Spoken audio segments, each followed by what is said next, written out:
The neighborhood had always prided itself on a curated sense of perfection, a carefully manicured illusion that every lawn remained trimmed at the same height, every mailbox painted the same muted shade of regulation, approved beige, and every driveway held only those vehicles that conformed to Homeowners Association's ever-growing list of arbitrary rules.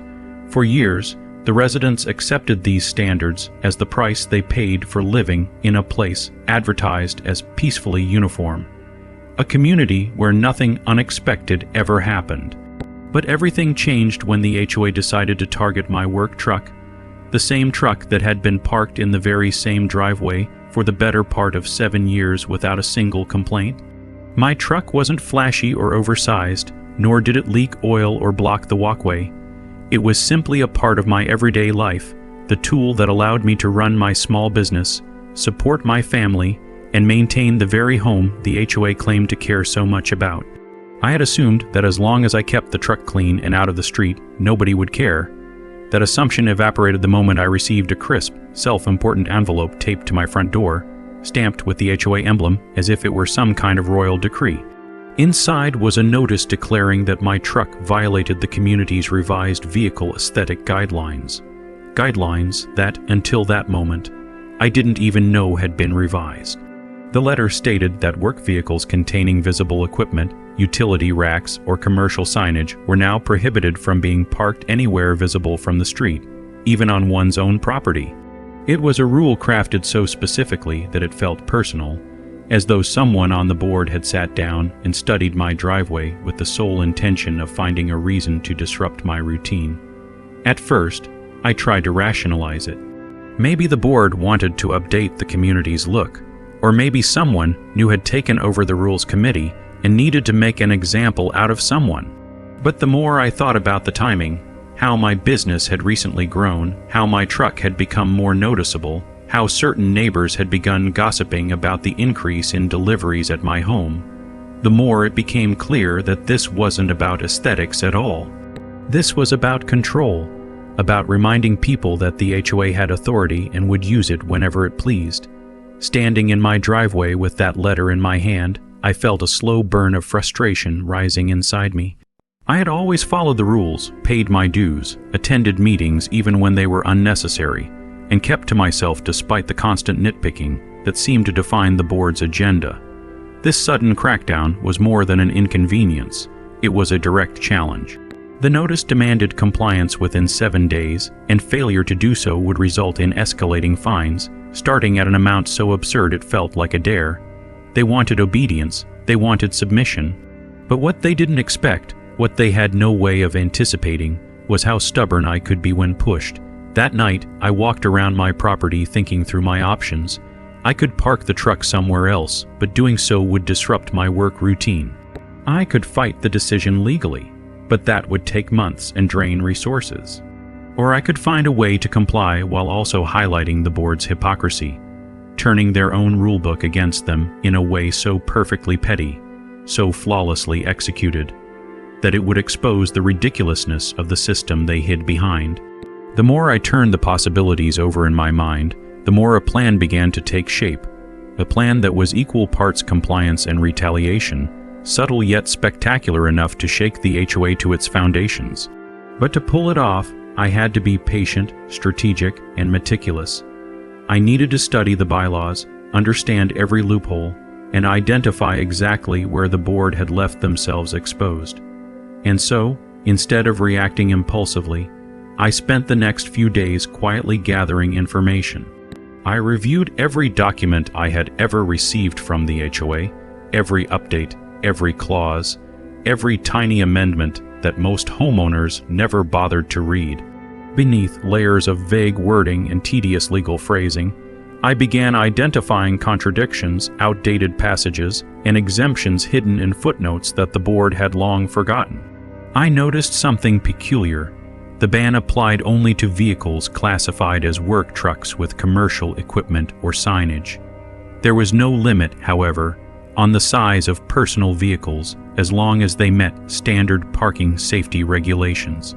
No height restriction, no length restriction, no weight restriction. No rule preventing a resident from parking a massive, legally registered, non-commercial personal vehicle on their driveway. The board had been so busy trying to target a select few residents that they hadn't considered the potential consequences of their broad wording. That oversight, that arrogance, was exactly the opening I needed. As the final hours of the 7-day deadline approached, I felt the frustration inside me transform into something sharper, something almost adventurous. The board thought they could bully me into inconvenience, into compliance without question. But I had no intention of letting them win so easily. Instead, I would give them compliance in the most literal, most spectacular way possible. I would follow their rule, while also ensuring they regretted ever writing it. And as the plan solidified in my mind, I knew there was no turning back. The stage was set, the loophole was ready to be exploited, and the HOA had absolutely no idea what was coming. The only thing left was to find the perfect vehicle, something so enormous and undeniably legal that it would make my work truck look like a children's toy. Something that would make the board choke on their own rulebook the moment they saw it. And with that thought, the next phase of my plan began.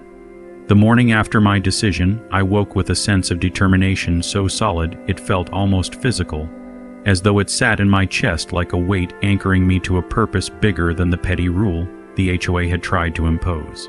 I spent hours at my computer researching vehicle classifications, state registration requirements, and the exact definitions used in the HOA-owned documentation, cross-referencing every term to ensure that whatever I brought into the neighborhood would be absolutely, undeniably compliant.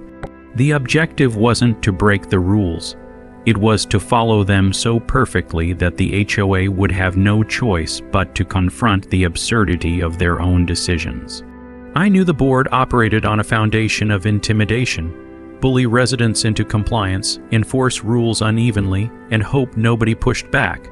But I intended to push, not recklessly, not emotionally, but strategically, using their own structure against them. Hours turned into an entire day of research, and as I scrolled through listings of private vehicles, something became increasingly clear. My options were far broader than I had expected. There were enormous passenger vans legally classified as personal vehicles, recreational rigs the size of small apartments, and even decommissioned transport units that, once stripped of commercial use, could be privately owned under standard registration. It felt almost unreal how loosely the law defined personal vehicle once commercial use was removed from the equation. I bookmarked dozens of possibilities but kept circling back to one idea, something so colossal, so visually overwhelming, that the HOA board would be forced to confront how badly they had underestimated me. The notion both amused and motivated me. I imagined the board members stepping outside their houses with their morning coffee only to freeze mid-sip as they stared at the massive creation parked neatly in my driveway, legally immovable, undeniably compliant, and towering over every regulation. Approved sedan in the community. But choosing the perfect vehicle wasn't just about size. It had to be something I could legally register, maneuver onto my driveway, and justify as a personal, non-commercial asset. And above all, it had to fit within the exact parameters of the HOA wording, which made no mention of maximum dimensions.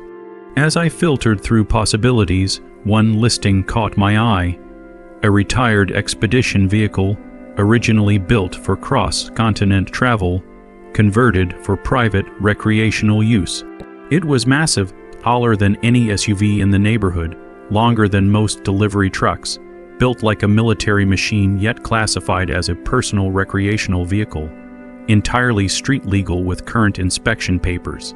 The moment I saw it, I felt a jolt of certainty. This was it, the perfect embodiment of the HOA oversight. I contacted the seller, scheduled a viewing, and drove out the same afternoon, the excitement building with every passing mile. When I finally saw the vehicle in person, its sheer scale was breathtaking. It towered over the seller's driveway, its presence almost intimidating, yet there was something oddly majestic about it. The exterior was rugged and imposing, designed to withstand extreme environments, and the interior contained living amenities typical of RVs. Nothing commercial, nothing that violated any rule. The seller walked me through the features, and the more he explained, the more convinced I became. This wasn't just a vehicle. It was a statement, a monument to loopholes and technicalities, a physical representation of the HOA failure to think beyond their narrow framework. I completed the purchase that same day, signed the paperwork, and arranged for the vehicle to be delivered directly to my home the following morning. The return drive felt surreal.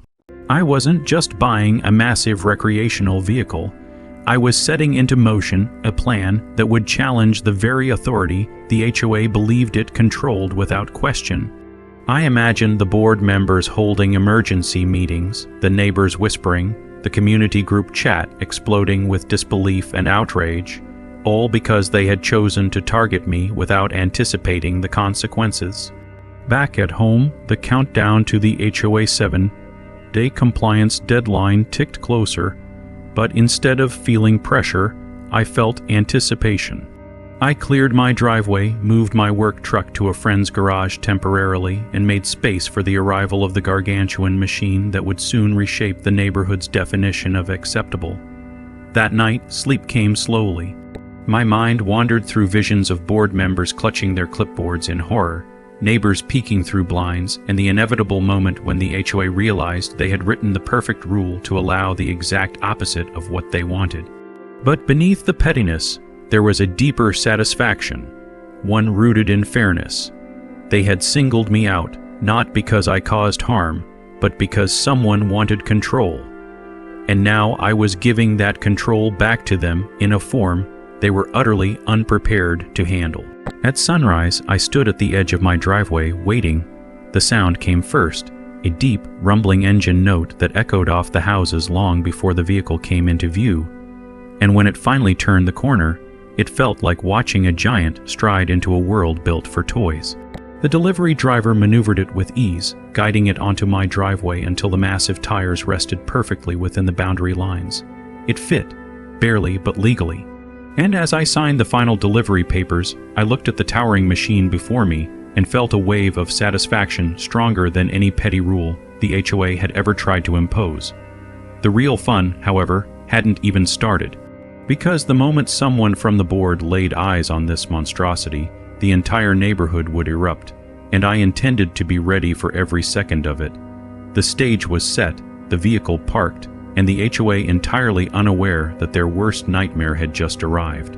The first 24 hours after the vehicle's arrival felt strangely calm, as if the neighborhood were holding its breath without yet realizing why. The towering machine sat in my driveway like an unmoving sentinel, casting a long afternoon shadow across the pavement and standing several feet taller than the nearest roofline.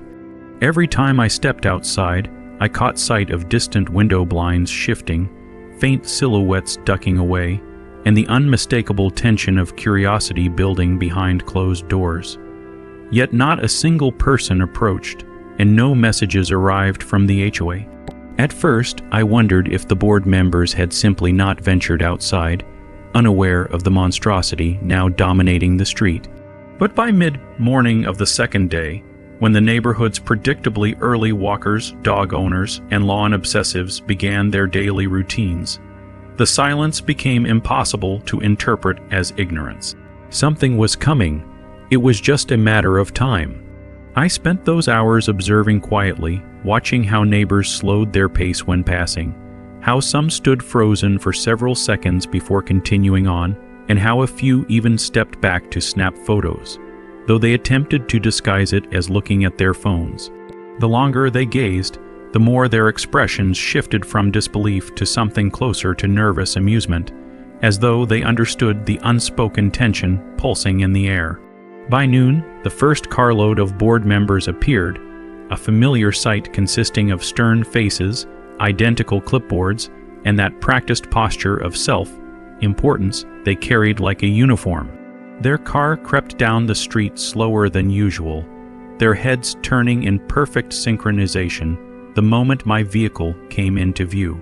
I watched from inside my living room, shielded behind half-closed curtains as they pulled over in front of my driveway, all four of them stepping out with the synchronized irritation of people who believed they were about to handle a problem, but did not yet know what form the problem had taken. The sight of the massive vehicle seemed to paralyze them at first. They stood motionless, staring upward as though facing a creature summoned from some bureaucratic nightmare, their clipboards trembling slightly in their hands. It became evident that they had prepared themselves to find my work truck still parked in defiance of their rule. Instead, they were confronted with something far more complicated, something their carefully crafted guidelines had not prepared them for. I remained inside, watching the scene unfold, noting every detail. The way the board president took several steps back to get a wider view. The way the treasurer continuously adjusted his glasses. The way the compliance officer flipped frantically through her papers as though hoping to find a line that would magically justify their disapproval. But there was nothing in their rulebook that prohibited what sat in my driveway, and the realization spread among them like a slow, moving illness. Minutes passed, and the board members began circling the vehicle with the wary caution of people examining something dangerous but untouchable. They crouched to study the tires, walked around the rear to observe the registration, and even shaded their eyes to inspect the roofline, as if hoping to find some obscure violation hidden in its sheer height. I could practically feel their frustration seeping through the walls of my house. Their silence eventually shifted into animated gestures, still without sound, but unmistakably expressing disbelief, irritation, and frantic calculation. They had expected a simple enforcement visit. Instead, they found themselves facing a loophole so brilliantly inconvenient that they seemed unable to decide how to proceed, and the longer they lingered, the more the neighborhood noticed.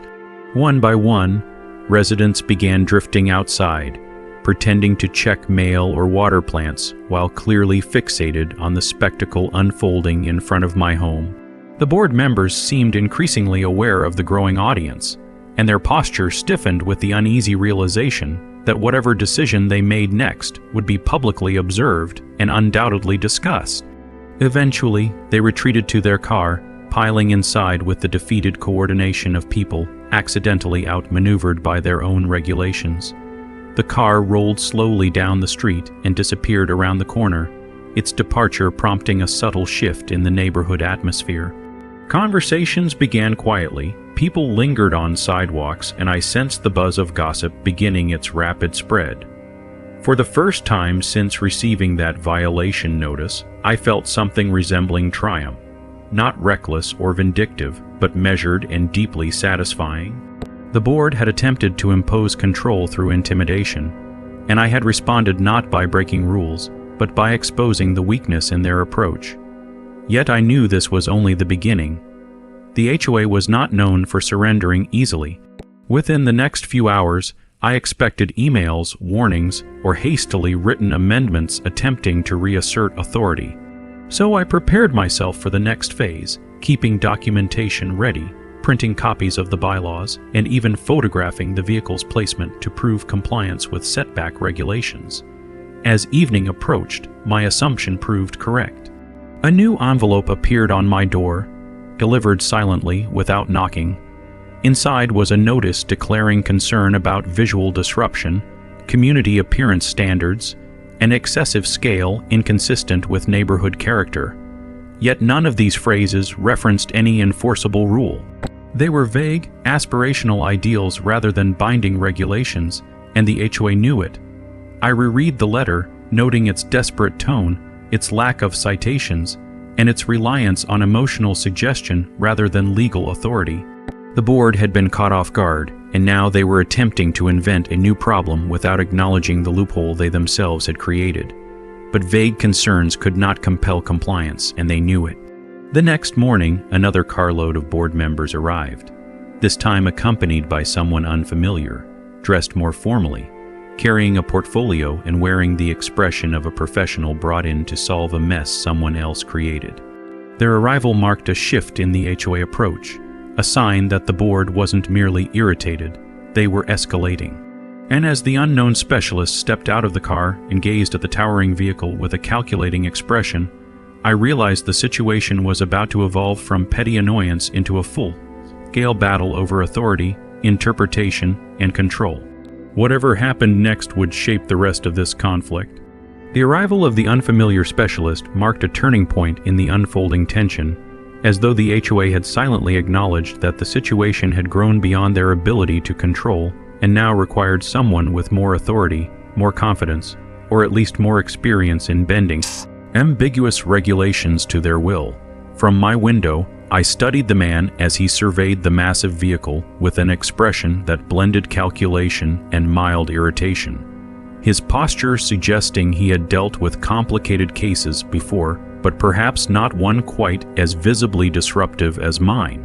The board members hovered around him like anxious students awaiting judgment, pointing to various parts of the vehicle, gesturing animatedly at the driveway, and periodically flipping through their folders as if hoping to produce a decisive document that would magically transform the situation into something manageable. Yet nothing in their frantic body language indicated success. The specialist circled the vehicle with meticulous slowness, pausing frequently to observe clearance distances, tire placement, and driveway boundaries. His careful movements suggested he was looking not for immediate violations but for potential leverage, the kind of obscure technicality that could be weaponized if interpreted creatively enough.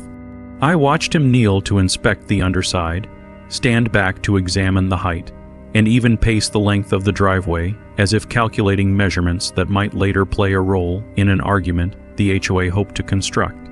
But the longer he examined, the clearer it became that the vehicle was precisely where it needed to be, legally parked, fully compliant, and undeniably frustrating for anyone hoping to find grounds for removal. The board members grew increasingly impatient, whispering among themselves while casting anxious glances toward neighboring houses where residents had begun to gather again, trying to look nonchalant despite the transparent curiosity etched across their faces. The tension rippled through the air like static, amplifying with each minute the specialist failed to find fault. Eventually, the group retreated to the sidewalk, huddling in a tight semicircle as the specialist opened his portfolio and began flipping through printed documents, charts, and what appeared to be property diagrams. The board members leaned in as if proximity alone might help them find the solution they desperately needed. Their frustration was palpable, their authority had been challenged publicly, and they knew the entire neighborhood was now invested in watching how they responded. If they backed down, they would appear weak. If they overreached, they risked legal backlash.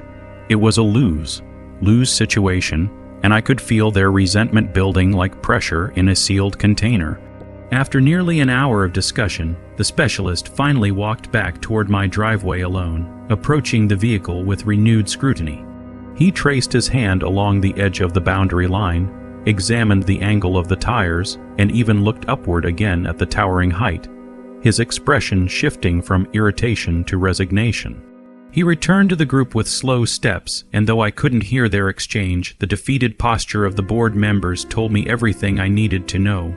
They had no grounds, no rule, no authority strong enough to challenge what I had parked on my own property. The realization seemed to deflate them, sending their earlier bravado draining into the pavement. Yet instead of leaving, they lingered, as if unwilling to accept the outcome. They shuffled through paperwork once more, this time more angrily than methodically, pointing at sections of the bylaws with increasing desperation. The specialist shook his head repeatedly, each gesture small but significant, a quiet acknowledgement that no matter how creatively they twisted the language, the loophole remained unshakable. I could almost sense the moment when their frustration transformed into a new intention, when they stopped trying to dispute the legality of the vehicle and instead began contemplating their next strategy, rewriting the rules entirely. It was the only move left to them, but creating new regulations required approval, procedure, and time, and even once enacted, they wouldn't apply retroactively. My vehicle would be grandfathered in, untouchable under any newly drafted rule. This was the exact scenario they feared, because it meant they were powerless, at least for now. Reluctantly, the board members and the specialist began packing up their materials, their movements stiff and visibly irritated. The group dispersed slowly, slipping into their cars with the unmistakable heaviness of people whose authority had been publicly challenged and undeniably diminished. As their vehicles rolled away, I sensed a shift in the neighborhood energy as residents began emerging more openly, emboldened by the board's apparent defeat. Some walked past my home in slow, deliberate strides, their eyes lingering on the towering machine as though it had become a monument to quiet rebellion. The HOA attempt to intimidate me had not only failed, but had inadvertently ignited a subtle but undeniable confidence among the community members who had long grown weary of constant micromanagement. Yet I knew the matter wasn't over. The board would not allow themselves to appear weak for long. They would regroup, scheme, and attempt a new strategy, even if it meant rewriting rules, holding emergency meetings, or soliciting complaints from neighbors willing to participate in their efforts. The battle had shifted from direct enforcement to bureaucratic maneuvering, and I had to be prepared for whatever path they chose next. This was no longer a simple dispute over a vehicle. It had become a fight over autonomy, control, and the right of homeowners to live without oppressive oversight. And as I watched the board's cars disappear around the corner, I realized that the coming days would reveal just how far they were willing to go, and how far I would be willing to push back.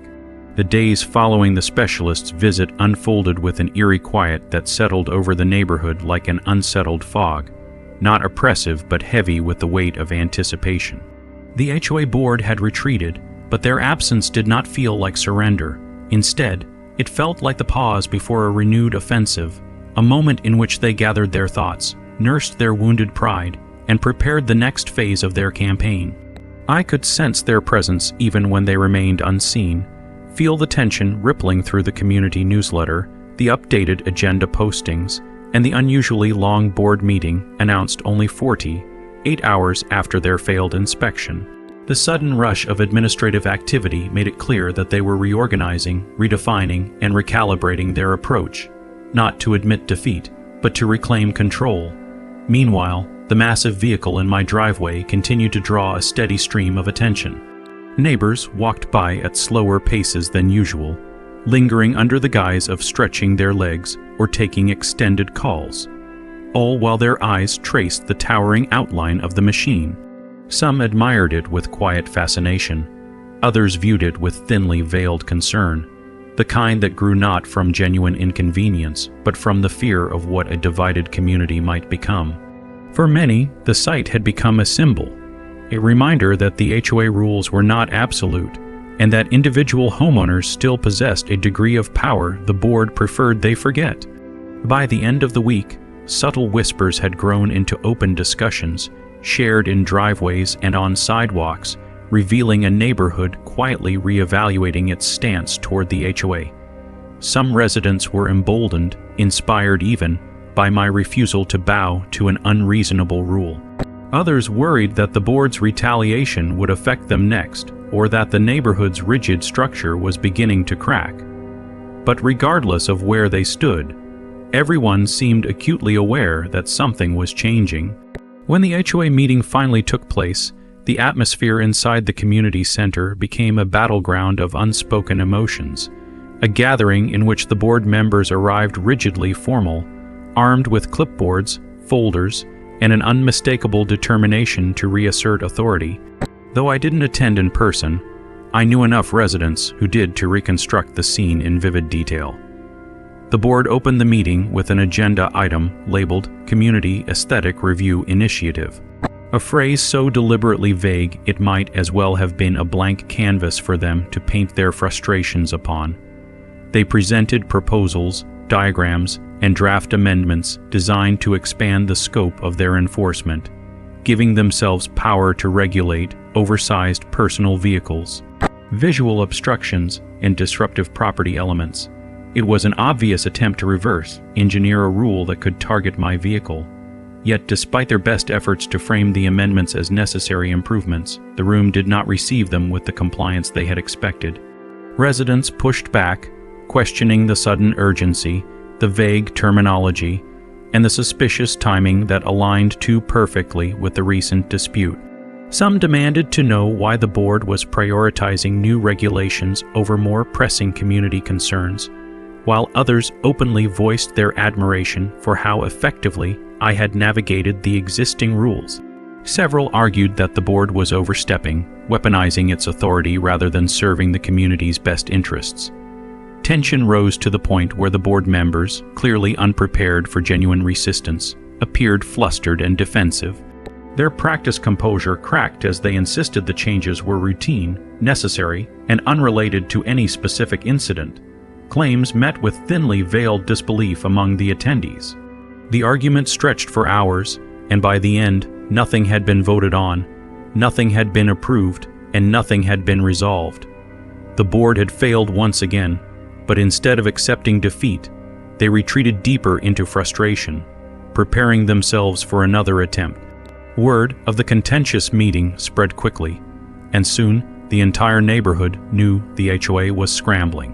Their inability to gain support for the new rules left them weakened, and for the first time in years, many residents began to question whether the board truly represented their best interests or simply enforced its own preferences. The pressure intensified as residents whispered about elections, term limits, and the possibility of replacing certain board members entirely. Cracks in the HOA authority widened with each passing day, fueled not by rebellion, but by a quiet, collective recognition that the board had gone too far. Yet even as neighborhood sentiment shifted in my favor, I remained cautious. I understood that desperate organizations made desperate decisions, and the board would not abandon its mission easily. They might attempt to rewrite the rules again, seek legal counsel, or even try to convince neighbors to file complaints to build a false narrative of community discontent. Whatever came next, their actions would be fueled by pride, stubbornness, and a deep-seated fear of losing the control they had always wielded without question. With each passing day, I prepared for the next move, documenting compliance, keeping records of interactions, and staying ready to counter whatever tactic they deployed. I knew the HOA was not finished, and the calm ripple of resistance spreading through the neighborhood was only the beginning of a larger confrontation. The board, humiliated yet determined, was about to escalate the situation in a way none of us had anticipated. And as the final echoes of their chaotic meeting faded, the stage quietly shifted toward the next chapter of the battle, one that would test not just their authority, but the entire balance of power in the community. The following morning arrived with an eerie quiet, the type that blankets a neighborhood before a storm tears through it. The crane still sat exactly where it had been parked the night before, towering above every rooftop like a steel sentinel refusing to be moved. But something had changed. Overnight, word had traveled far beyond the subdivision. What had started as a local HOA dispute had somehow become the newest digital wildfire. A neighbor's teenage son had posted a short video of the crane with the caption, "HOA tried banning work trucks. So this guy parked a skyscraper on wheels." And by sunrise, it already had hundreds of thousands of views. Vans from online news channels and influencers hungry for content began slowly creeping into the neighborhood, filming from their dashboards as if the street had turned into a tourist attraction. Some residents peeked through blinds with growing anxiety, while others stepped outside with coffee cups in hand, pretending to be casual observers while secretly thrilled. The HOA, however, wasn't thrilled at all. In fact, the pressure building inside the board seemed almost visible, as though the entire group might implode under the weight of their own panic. Word spread quickly that an emergency board meeting had been called at the clubhouse, and every homeowner who happened to be walking by swore they could hear raised voices spilling through the walls. Neighbors whispered that the president had nearly fainted when she heard reporters were filming in front of her house. The board members had apparently arrived in a frenzy, each one carrying stacks of paperwork, printouts of bylaws, and binder, thick attempts to justify an action they had no legal standing to enforce anymore. Inside, the tension simmered as each member tried to place the blame on someone else, claiming they had no idea the situation would escalate this far. The president allegedly demanded that the crane be removed immediately, insisting its presence was damaging property values, scaring pets, and traumatizing children, though no one could identify a single child who had been anything more than delighted by the massive machine. Meanwhile, homeowners not involved with the board were beginning to see the entire ordeal as entertainment, a welcome distraction from the monotony of ordinary suburban life. Some even set up lawn chairs as if the street had become an impromptu parade route. A few teenagers placed bets on how long it would take for the HOA to snap. Others walked close to the crane, craning their necks upward, marveling at its sheer size, muttering that nothing this bizarre had ever happened in the neighborhood before. The board wasn't the only group feeling cornered. The property management company overseeing HOA operations was beginning to panic as well. They sent a representative to the neighborhood to audit the situation firsthand and to determine whether the board had acted within its rights. The representative took one look at the crane, then one look at the panicked board members, and quietly began making calls that didn't bode well for the HOA. The representatives carefully worded questions about whether the HOA had actually followed legal notification procedures, sent waves of unease through the board. Had the rule been properly documented? Had the truck restrictions been officially amended? Had the required majority vote ever happened?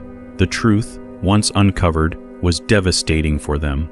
Virtually nothing about their decision had been done correctly. While the board dissolved into chaos behind closed doors, the man who owned the crane became a reluctant local celebrity. People approached his driveway with cautious curiosity, asking if they could take pictures or record videos. Some offered thanks for finally putting the HOA in its place. Others simply wanted to know what kind of person could pull off such an outrageous move with such calm precision. He handled the attention politely but avoided unnecessary conversation, knowing that anything he said might complicate the already spiraling situation. Instead, he remained quiet, letting the HOA destroy itself with its own incompetence. By late afternoon, a thick tension settled over the neighborhood as news vans parked more boldly along the curbs, and a small crowd gathered at the clubhouse entrance. Residents pretended they weren't listening, but everyone strained to hear what decisions were being made inside. The board's muffled voices grew sharper, more frantic, signaling that the situation had taken an even darker turn. Rumors leaked that the board was attempting to issue emergency fines, astronomical ones, to force the crane's removal.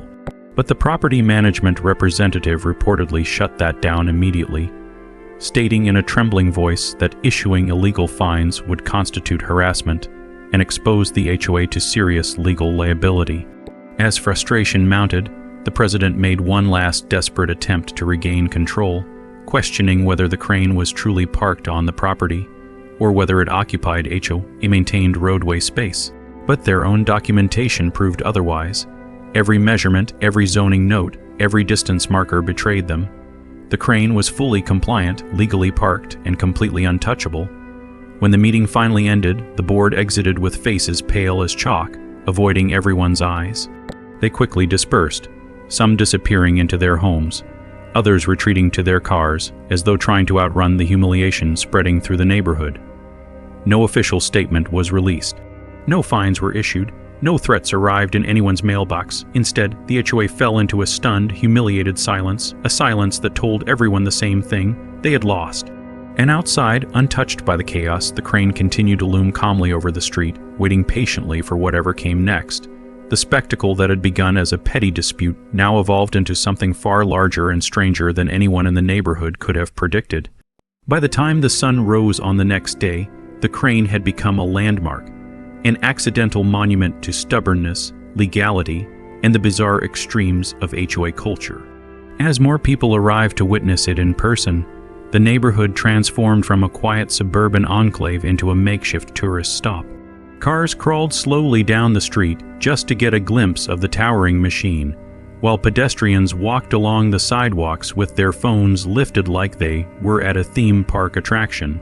Even early morning dog walkers could be seen pausing to stare upward, their pets tugging impatiently on leashes while their owners attempted to process the absurdity before them.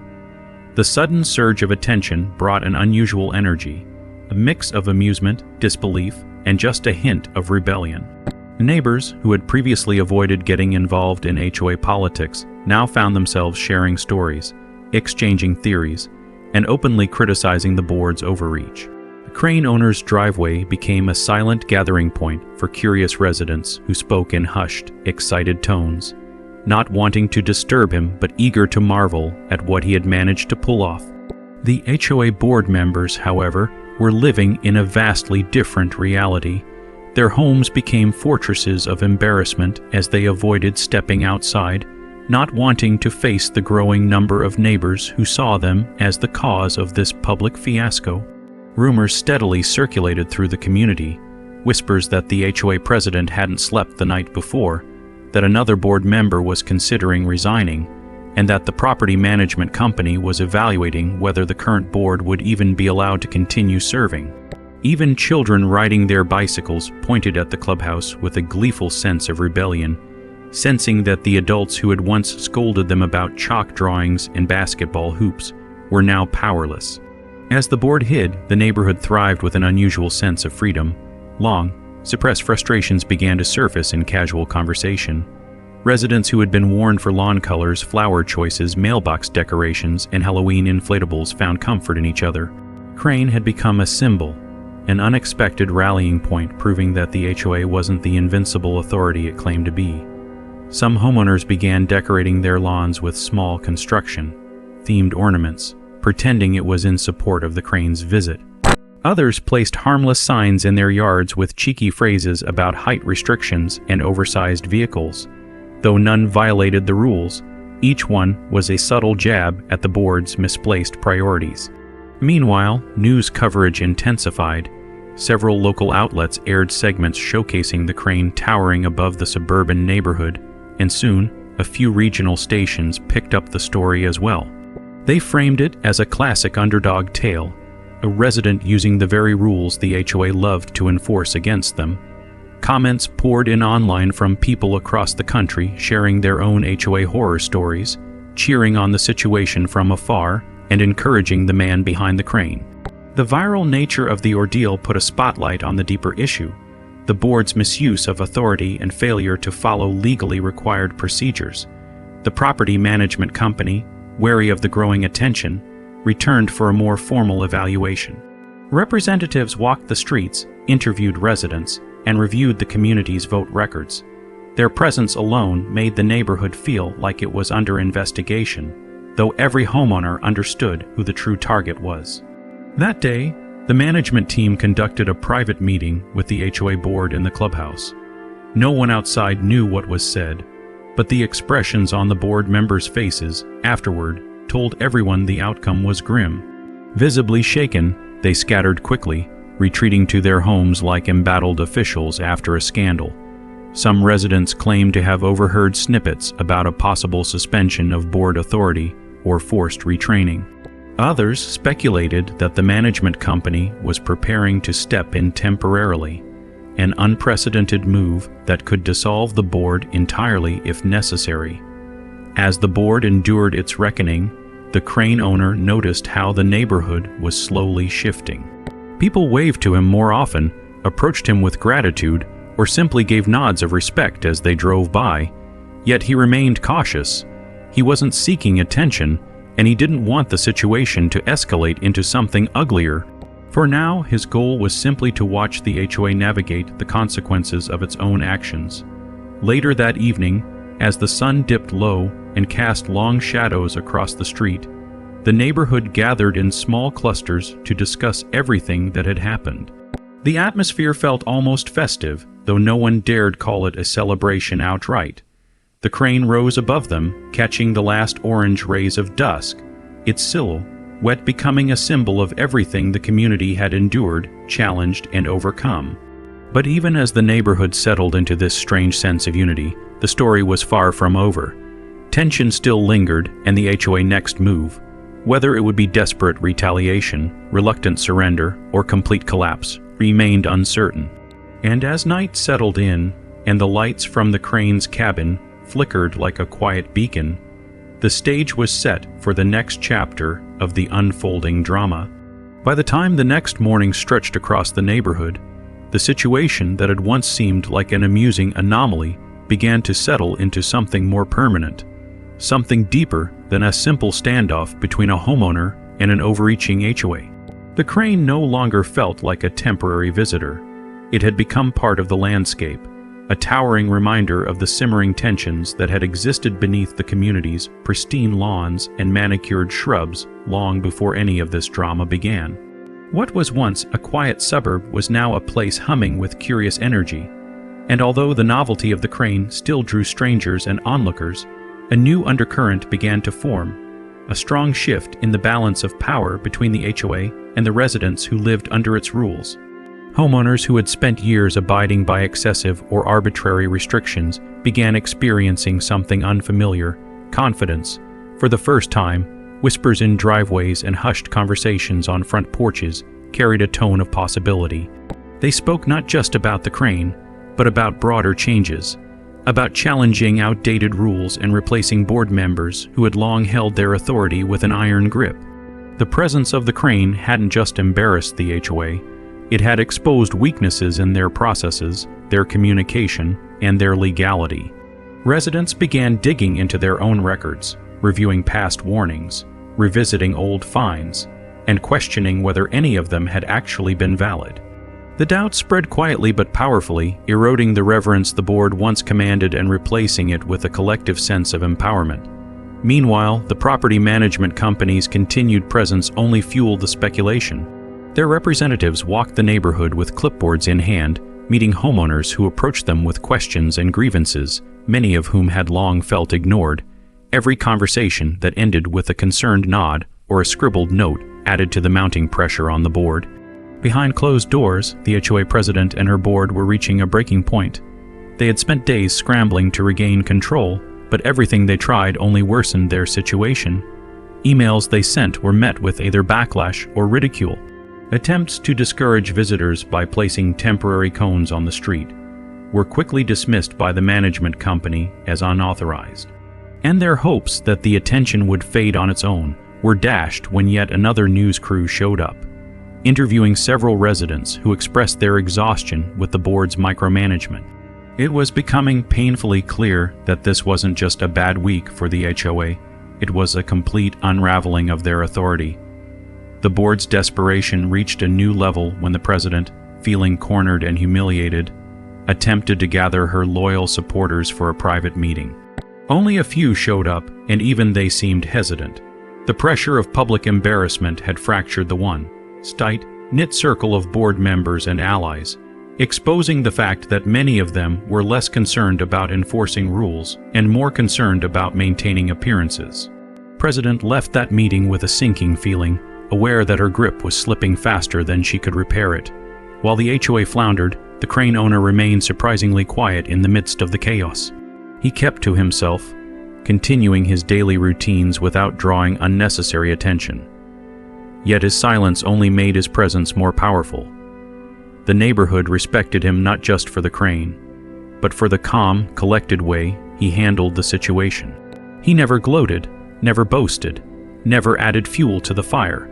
His restrained approach made the HOA look even worse by comparison, a detail not lost on the residents or the management company. As the sun climbed higher that day, the neighborhood experienced another shift, not dramatic or loud, but subtly transformative. A few homeowners began taking small liberties they once feared the HOA would punish them for. One resident repainted their front door a slightly brighter shade of blue. Another placed solar lights along their walkway in a style that had been previously discouraged. Nothing outrageous or rule-breaking, just small personal touches that showed a newfound willingness to challenge the board's obsessive control. These choices, though minor, created ripples of defiance across the community. Each homeowner who made a small change encouraged another to do the same, and slowly, the neighborhood began to reflect not the rigid uniformity the HOA demanded, but the individuality of the people who actually lived there. By afternoon, the crane stood half in sunlight and half in shadow, its metal frame glowing faintly as if watching over the quiet revolution unfolding below. Children rode bicycles beneath its silhouette, pointing upward with amusement. Parents chatted freely on sidewalks without glancing nervously toward the clubhouse. Even pets seemed more energetic, running across lawns without their owners worrying about the board's infamous warnings about grass damage. But the most significant moment of the day came near sunset, when the property management company posted a notice on the community bulletin board near the clubhouse. It was a simple document printed in plain black ink, but residents who stopped to read it felt the ground shift beneath them. The notice stated that, effective immediately, the HOA board's decision-making authority had been temporarily suspended pending review of multiple procedural violations. In its place, the management company would oversee all operations until further notice. The neighborhood buzzed with quiet disbelief as homeowners read and reread the notice, confirming what many had long suspected. The board had finally lost its power. The sunset cast a warm orange glow over the street as word spread house by house. Homeowners gathered in small clusters, speaking in soft, astonished tones. They knew this wasn't the end of the story, not even close, but it was the clearest sign yet that change had truly begun. And above them all, the crane stood unwavering, a silent guardian over a community that had finally started to reclaim its voice, its autonomy, and its dignity. The suspension of the HOA board's authority created a ripple that moved through the neighborhood in slow, steady waves. By the following morning, the community felt different, not in outward appearance, but in atmosphere, in the quiet shift of power, and in the collective breath homeowners finally felt free to take. The crane still towered over the neighborhood, its frame rising above the rooftops with the same unshakable presence. Yet somehow it now felt less like a rebellious statement, and more like a symbol of balance restored. The storm that had churned for days was beginning to settle, though its aftermath was far from finished. Residents woke to a rare calm, a sense of relief that had eluded them for years under the former board's watch. For once, walking outside didn't carry the weight of silent observation or the fear of accidental violations. Homeowners stepped onto their porches with coffee mugs in hand, enjoying the novelty of a morning free from tension. The air carried no hint of HOA notices or passive-aggressive reminders. Everything seemed softer, lights, voices, even the rhythm of the neighborhood itself. Yet beneath the calm lay a nervous curiosity. People wondered what the property management company's intervention meant long-term. They wondered whether the board members would resign or return after their training. They wondered how deeply the investigation would dig into past decisions, old fines, and previous complaints. Nobody knew, but the uncertainty didn't feel threatening. It felt hopeful. For the first time in a long time, residents sensed that the future of their community wasn't locked inside a boardroom. It was beginning to shift back into the hands of the people who lived there. Meanwhile, the suspended board members retreated into an uncomfortable silence. Their homes, once symbols of elevated status, now stood like isolated islands on the street. Most of them avoided going outside altogether, unwilling to face neighbors they had once disciplined so confidently. The HOA president, known for her stern posture and clipped tone, stayed indoors with curtains drawn. Rumors swirled, some claiming she was drafting an apology, others insisting she was preparing to fight the suspension. But no one saw her, and no statement appeared. It was as if the board's collapse had erased their presence entirely. As the neighborhood settled into its unusual peace, the crane owner maintained the same quiet routine he always had. His calm demeanor continued to intrigue everyone who passed by. Children pointed him out to their parents with awe. Neighbors offered waves or small nods of respect. He responded politely but remained private, never indulging in the attention or allowing himself to be pulled into the gossip.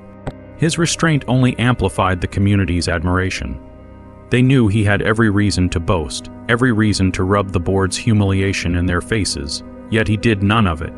Instead, he acted as though he were simply living his life, an attitude that made his silent victory even more powerful.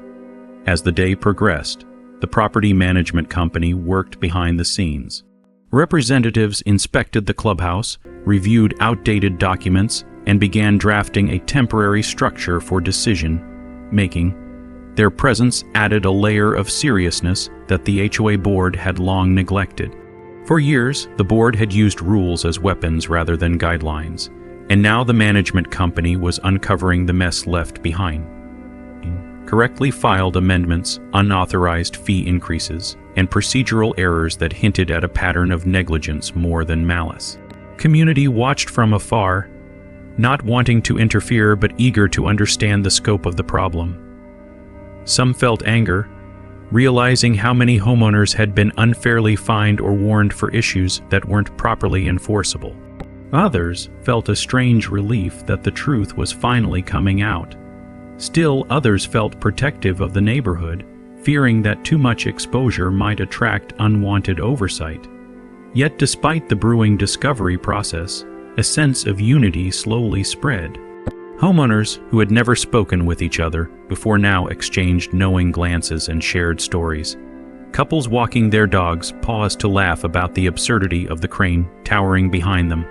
Even neighbors who had quietly supported the HOA strictness found themselves softening, acknowledging that something had gone deeply wrong. Late in the afternoon, the crane owner walked out to check on the machine, inspecting its tires and hydraulics with practiced ease. A few neighbors stood nearby, watching from a respectful distance. They didn't approach him, but their presence spoke volumes. They were grateful. They understood what his act of defiance had exposed. They understood how his calm persistence had given them a voice they had long been afraid to use. The crane itself seemed to embody that sentiment. Its towering form cast a long shadow across the street as the sun descended behind it. The metal glinted with the fading light, reflecting the transformations unfolding beneath it. What started as a petty dispute had evolved into a community awakening, a reminder that rules existed to protect, not control, the people who lived under them. As evening settled in, a soft breeze carried the sounds of quiet conversation across the street. Porch lights flickered on, children played in the last moments of daylight. The crane stood like a sentinel, watching over a neighborhood in transition. But even as peace began to return, the story was not yet complete. The suspended board still lingered in the shadows. The management company had yet to reveal the full results of their findings. The neighborhood had begun to heal, but the final chapter, the resolution, still waited to unfold. And as the day ended in a golden glow, the crane remained unmoving and patient, as if holding its breath with the rest of the community, waiting for everything that would come next. The final dawn of the ordeal arrived quietly, with a pale golden light stretching across the neighborhood like a gentle reminder that every storm eventually finds its stillness. The crane towered over the rooftops as it had for days, but something felt different now. The tension that once clung to the air like static had faded, replaced by a calm acceptance that the community had crossed a threshold it could never return from. The HOA former authority no longer loomed over the street. Instead, the crane had become the unexpected anchor of a long, overdue transformation. Residents emerged from their homes with a quiet curiosity, aware that the property management company was scheduled to deliver its final report. Nobody said it out loud, but everyone felt it. Today would mark the end of the conflict, one way or another. By mid-morning, a small gathering formed around the community bulletin board where the management company had posted previous notices.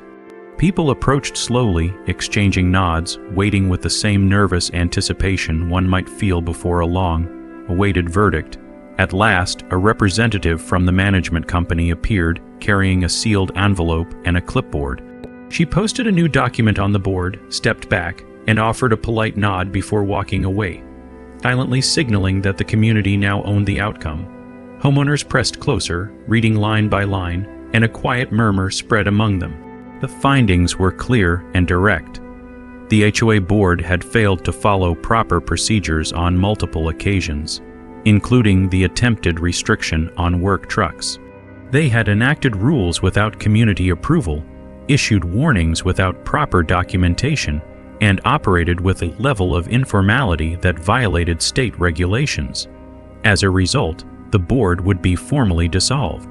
A new election would be scheduled in 3 months, allowing residents time to organize, nominate new candidates, and reestablish a governing body grounded in transparency and fairness.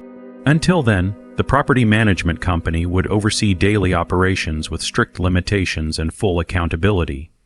Beneath the summary, a list of previous fines deemed invalid was included, along with instructions for residents seeking refunds or record corrections. The crowd reacted not with cheers or anger, but with a quiet, collective exhale. It felt like closure, not dramatic or triumphant, but deeply relieving, like a weight sliding off the neighborhood's shoulders. For years, homeowners had lived under a board that valued control over community, image over fairness. Now, finally, the imbalance had been corrected. The crane owner watched from a distance, taking in the reactions with calm composure. He hadn't fought for applause or revenge. He had simply defended his right to live without unwarranted interference. Everything that followed, the attention, the suspension, the dissolution, had grown from the board's refusal to back down. His actions had merely exposed the cracks already there. As word of the final verdict spread, neighbors approached him throughout the day, not in crowds, but individually in small, sincere moments. Some thanked him for standing firm. Others apologized for not speaking up sooner. Many simply offered a smile, acknowledging that his quiet persistence had helped the entire community regain its voice. He accepted their gratitude with humility, reminding each person that he hadn't meant to start a movement. He had only wanted to park his truck and work without unnecessary obstacles. But the neighborhood understood what he wouldn't say. He had done more for them than he realized. By late afternoon, the buzz began to settle, and the neighborhood drifted back into routine. Children played in the street without anxious glances toward the clubhouse. Homeowners spoke freely about future improvements, new board leadership, and plans to revise outdated rules. A sense of optimism, light, fragile but genuine, began to weave through the air. And then, with the sun dipping beneath the horizon, the crane owner walked toward the massive machine that had become the symbol of it all. He inspected it carefully, checked the controls, and finally climbed into the cabin. For a moment, the neighborhood fell silent, watching as the engine rumbled to life. The crane lifted slightly, its massive frame shifting, and then, slowly, steadily, it began to roll down the street. No one followed with cameras. No one gawked. They simply watched, understanding that the crane's departure wasn't a retreat, but a conclusion. It had served its purpose. It had revealed the truth, and now its job was done. As the crane disappeared around the corner, the street felt strangely taller, as though the machine had pulled away the shadow that had once hung over the neighborhood. Homeowners lingered outdoors, savoring the moment. A new chapter of community life had begun, one shaped not by fear or control, but by unity, transparency, and mutual respect. The man returned home a short while later, walking up his driveway as the sun dipped fully behind the horizon. His work truck sat neatly parked where it always had, its presence no longer contested, no longer controversial. For the first time in weeks, the neighborhood felt genuinely peaceful. The conflict had ended. The balance had restored, and as night settled over the quiet street, the neighborhood found itself transformed, not by force, but by resilience, by truth, and by the unwavering strength of one man who simply refused to be pushed aside. The story had begun with a petty rule, but it ended with a community reclaiming its voice, proof that sometimes the biggest changes come from standing firm against the smallest injustices. And with that, the final chapter closed, leaving behind a neighborhood stronger, wiser, and finally free.